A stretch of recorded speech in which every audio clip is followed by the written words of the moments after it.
পারবে। শোনো মহারাজ, আমি তোমায় আজ থেকে আদেশ দিচ্ছি, তুমি কাল থেকে ঠিক আগের মতো প্রত্যেক দিন রাজ পোশাক পরিধান করবে, রাজ সর্বগ্ন মুকুট করবে, ওই রাজ সিংহাসনে তুমি কাল থেকে বসবে। এই আদেশ দিয়ে মহারানী গুন্ডিচা চলে গেলেন। আর এদিকে রাজা ইন্দ্রদুম্ন বলছে, দয়াময় তুমি কি করলে প্রভু? ও প্রভু, আমি তো এই রাজ পরিধান চাই না, আমি তো এই রাজ সিংহাসন চাই না দয়াময়। তুমি তবুও কেন আমার এত বড় পরীক্ষা দিচ্ছ দয়াময়? আমি তো এই রাজ সিংহাসন চাই না, ওই রাজ মুকুট তো আমি চাই না। আমি তো সর্বদা তোমার নাম করতে চাই দয়াময়।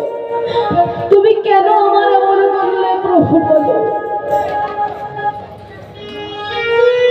এইভাবে আজ রাজা ইন্দ্রদুম্ন ত্রিনাম করছে আর বদনে বলছে, আমি যখন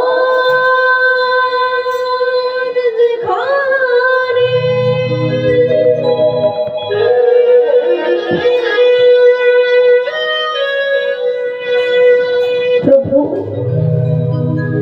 আমি ঘুমিয়া বেড়াবো,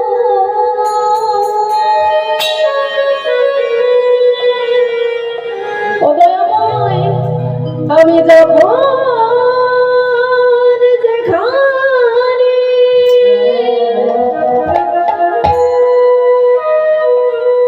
তুমি খুঁজিয়া বেড়াবো,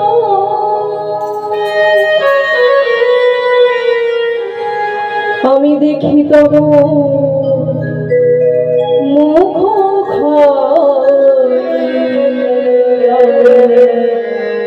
তোমারে শুধু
আমি যখন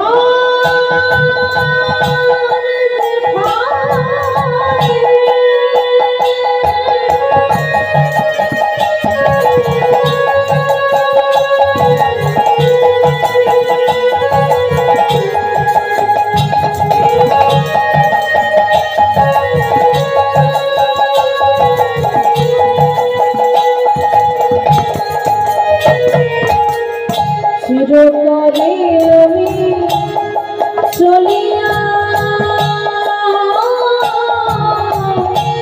যাইব,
মাঝারে রাখিব ধরিয়া হৃদয়ের মাঝারে রাখিব ধরিয়া হৃদয়ের মাঝারে রাখিব ধরিয়া তোমার চরণ ধারিয়া তোমার শুভ জানিয়া তোমার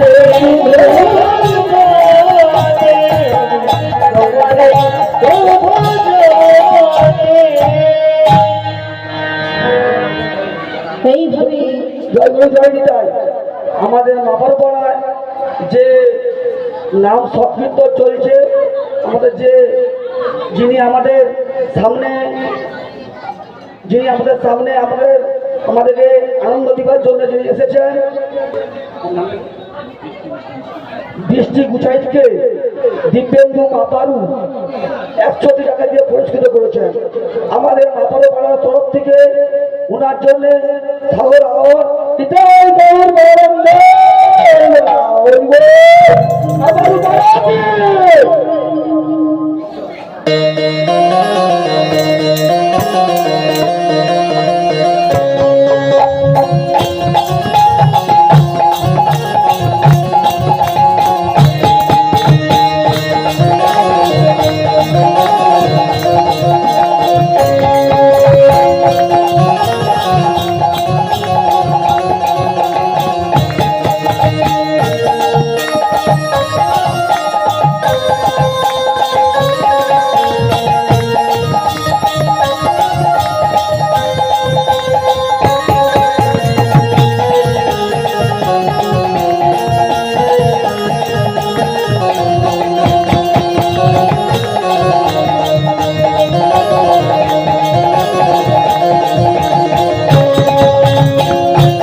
সেইভাবে মহারাজ ইন্দ্রদুম্ন তিনি প্রতিদিন আমার প্রভুর নাম করে। ঠিক সেই দিন রজনীতে একাধারে বসে আজ মহারাজ ইন্দ্রদুম্ন নয়ন জলে কেঁদে বলছে, ও প্রভু, আমি তো তোমার কাছে ওই রাজ সিংহাসন চাইনি, আমি তো তোমার কাছে ওই রাজ মুকুট চাইনি প্রভু, তবে তুমি কেন আমায় এত কিছু দিলে? তখন প্রাণ গোবিন্দ অন্তর্যামী মনে মনে বলছে, রানী গুন্ডিচা, তুমি আমার ভক্তের হৃদয় মাঝারে, যার হৃদয় মাঝে আমি স্বয়ং বসে রয়েছি, তুমি কিনা তাকে বসাবে ওই রত্ন সিংহাসনে? যার মাথার মুকুট হয়ে আমি রয়েছি, তুমি কিনা তাকে পরাবে স্বর্ণ মুকুট? আমি হয়েছি যার গলার হার, তুমি কিনা তাকে পরাবে রত্নহার? তাই ঠিক সেই দিন রজনীতে আজ মহারাজ তিনি একাধারে বসে বসে কাঁদছেন। আর ঠিক এমন সময় তিনি শুনলেন কে যেন নপুরের ধ্বনি করতে করতে, বাঁশির সুর করতে করতে রাজপ্রাসাদে প্রবেশ করছে।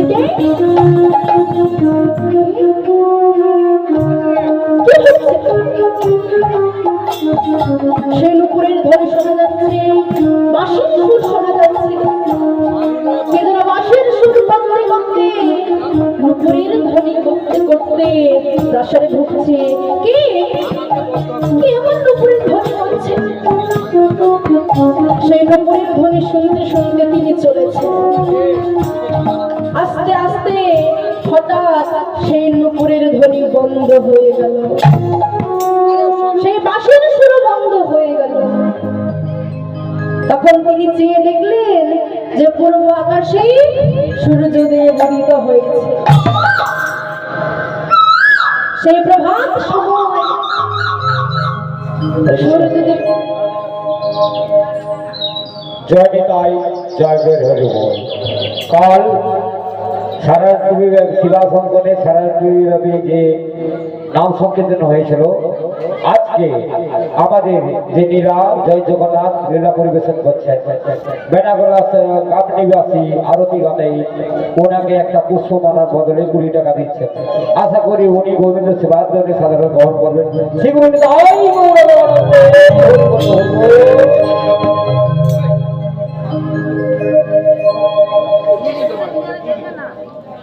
एक सत्र दिते बोल ना ना ना एक হ্যালো, বৌদি চলুন 2011 সালে খাবেন নাকি মাপারু পাড়াতে যে প্রতিষ্ঠা হয়েছিল সেই সরস্বতী পূজা প্রসাদ নেবেন আজকে দীর্ঘ প্রসাদ প্রায় 14-15 বছর তারা অক্লান্ত পরিশ্রমের মাধ্যমে 20 বছর অতিক্রান্ত করেছে। আমি বলতে পারবো না আমি আজকের সেই অনুষ্ঠানে ঠিক আছে আমি পুরোই আমাদের যিনি আপনি সঙ্গীত পরিবেশন করছেন তার গানে মুগ্ধ হয়ে মানুষ নিবাসী মাননীয় কালীপদ শাসন মহাশয় কমিটিকে বলবেন না ঠিক ওনার গানে মুগ্ধ হয়ে 100 টাকা পুরস্কৃত করেছে। আশা করছি যে সমস্ত ভক্তমণ্ডলী আছেন আপনারা সবাই সাদরে গ্রহণ করবেন।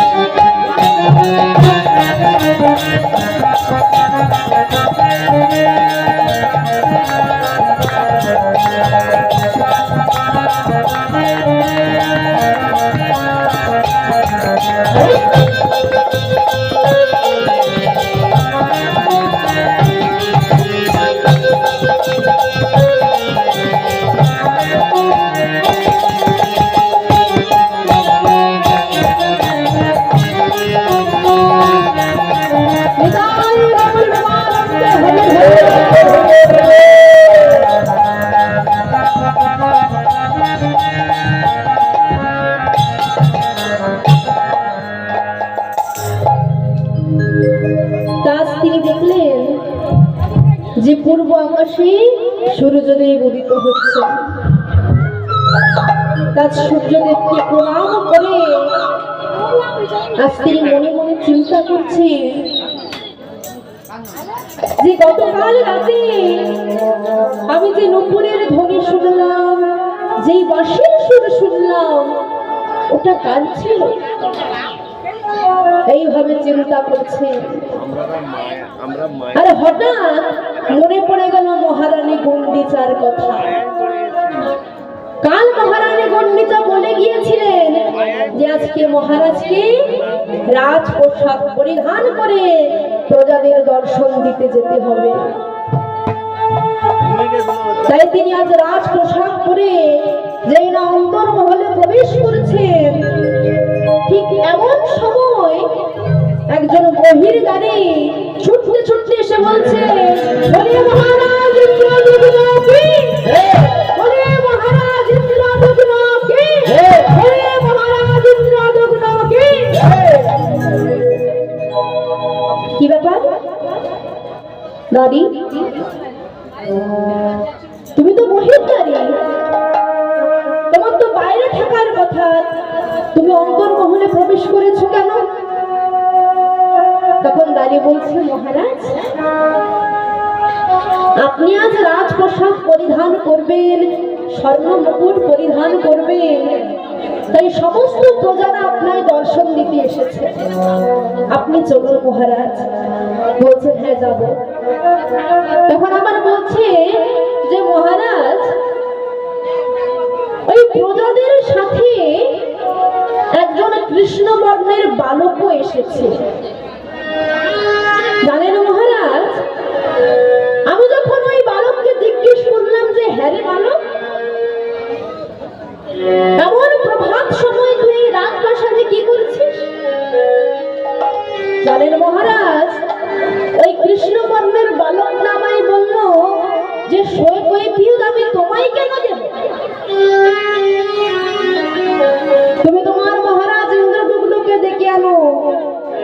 তার সাথে দেখা করব। তখন মহারাজ ইন্দ্রদুম্ন এই কথা শ্রবণ করে মনে মনে চিন্তা করছেন যে গতকাল রাতে আমি নুপুরের ধ্বনি শুনেছিলাম, বাঁশির সুর শুনেছিলাম, আর আজ প্রভাত হতে না হতেই কৃষ্ণ বর্ণের বালক, কিসের বালক আমায় দেখতে হবে। তাই তিনি তাড়াতাড়ি করে রাজপ্রসাদ পরিধান করে, আজ রত্নহার পরিধান করে প্রজাদের দর্শন দিতে চলেছে। আর যেই না মহারাজ এসেছে, প্রজারা বলছে ওই দেখো, ওই দেখো, ওই দেখো আমাদের মহারাজ এসেছে। বলে মহারাজ ইন্দ্রদুম্ন কে, মহারাজ ইন্দ্রদুম্ন কে, মহারাজ ইন্দ্রদুম্ন কে।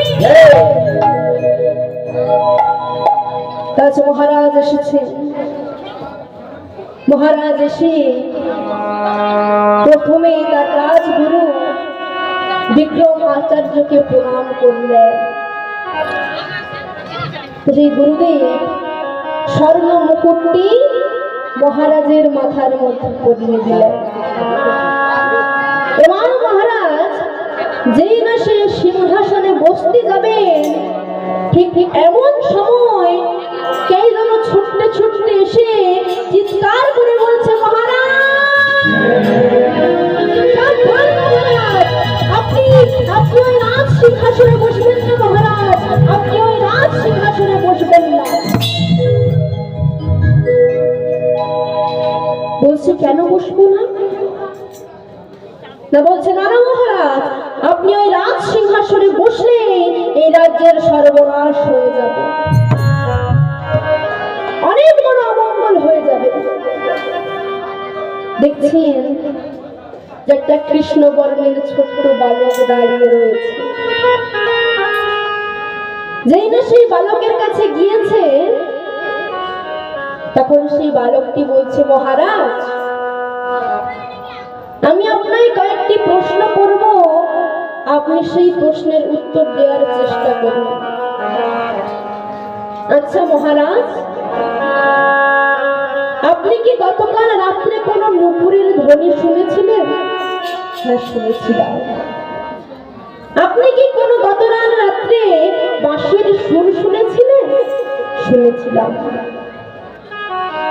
বলছে মহারাজ ওই বাঁশির সুর, ওই নুপুরের ধ্বনি, ওটা আর অন্য কারো ছিল না, আপনার আরাধ্য দেবতা নীলমাধবের ছিল।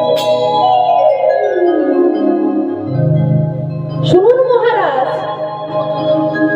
যার জন্য আপনার প্রাণ কাঁদে, যার জন্য আপনার হৃদয় কাঁদে, যার ভজন আপনি সারাক্ষণ করেন, সেই আপনার আরাধ্য দেবতা নীলমাধব এই মর্তের মাটিতে একজন গোপন পূজারীর কাছে পূজিত হচ্ছে। শুনুন মহারাজ, আপনার ওই আরাধ্য দেবতা নীলমাধব, উনি আপনার দ্বারা এই জগৎ মাঝে জগন্নাথে প্রকাশ হতে চান। এই কথাই ইন্দ্রদুম্ন যেই না শুনেছে, তখন তিনি মনে মনে বলছে, কি আমার আরাধ্য দেবতা নীলমাধব তিনি এই মর্তের মাটিতে গোপন পূজারীর কাছে পূজিত হচ্ছে, আর আমার দয়াময় নাকি আমার দ্বারা এই জগৎ মাঝে প্রকাশ পেতে চায়। কিন্তু কিন্তু এত গোপন কথা এই ছোট্ট বালকটা কিভাবে জানলো? এই বলে যেই না সেই বালককে জিজ্ঞেস করতে যাবে, অমনি চেয়ে দেখছেন সেই বালক আর নেই। তখন ভবিষ্যবাণী হয়ে কে যেন বলল, মহারাজ ইন্দ্রদুম্ন আমি তোমার আরাধ্য দেবতা নীলমাধব, আমি এসেছিলাম তোমায় দর্শন দেওয়ার জন্য। শোনো শোনো ইন্দ্রদুম্ন, আমি এই মর্তের মাটিতে একজন গোপন পূজারীর কাছে পূজিত হচ্ছি, আর তুমি তুমি আমায় জগৎ মাঝে জগন্নাথ রূপে প্রকাশ করবে, আমি তোমার দ্বারা এই জগন্নাথ রূপে প্রকাশ হবে। আর তখন মহারাজ ইন্দ্রদুগ্ন যেই না এই কথা শুনেছেন, অমনি তিনি আনন্দে আত্মহারা হয়ে ঘোড়ায় গড়াগড়ি দিচ্ছে।